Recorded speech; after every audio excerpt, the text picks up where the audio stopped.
What's up, people? Today going to be changing out the in-cabin air filter on 2023 Toyota Corolla hybrid. It's a really straightforward process, but you can break some pieces if you're not careful. So first, what you want to do is up in this area and this area, you want to squeeze in, and that will release these nubs from being caught back there. Next, off to the side, undo this clip, and then that allows this to fall forward even more. You could leave it on, or you could just simply completely take it off from these two hinges here. So, okay, here are the spots right here. To make sure that you don't break any of this, what I recommend is coming from the right side and just pinching down. As you pinch down and pull forward, this comes off, and then you can pull this way so you don't break any of these. So pretty straightforward. Even has an up sign to let you know which way to put it back. Then from here you have the tray, again with another up sign. You can see I put in the new filter. The old one was 32,000 miles and it was pretty old and nasty. They recommend changing every 30,000 miles. So pretty straightforward. They do have these little tabs here. You gotta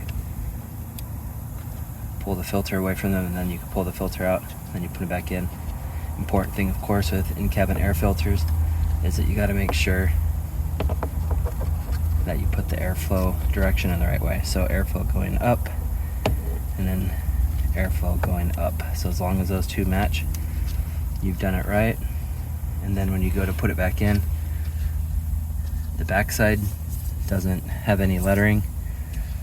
The front side does. It says up, so you know you want to see the front side. That's how you put it in, right?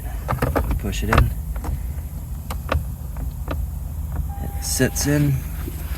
You push it in and it sits in. And then from there, the left side you push in. And then right side push back until it clicks. From there, pretty straightforward. Now what you're going to be doing is getting these 4 spots right here back onto here.